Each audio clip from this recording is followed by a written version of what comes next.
Di Jakarta, ada penjaga yang tidak pernah benar-benar pergi. Namanya ondel-ondel. Sebuah ikon budaya Betawi yang tingginya bisa lebih dari 2 meter dan kehadirannya selalu mencuri perhatian.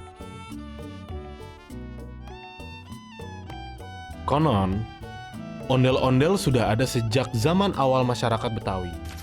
Pada masanya, ondel-ondel hadir sebagai penjaga kampung yang dipercaya mampu menolak bala. Ondel-ondel selalu tampil berpasangan. Wajah merah melambangkan keberanian, dan wajah putih melambangkan ketenangan.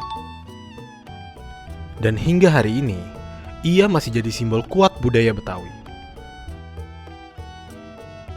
Seiring waktu, ondel-ondel akan selalu menjadi identitas budaya Jakarta dan juga budaya Betawi.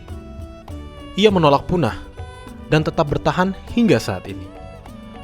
Pada akhirnya, semua kembali ke kita untuk mengenali, menjaga, dan melestarikan ondel-ondel, cerita Betawi yang terus hidup.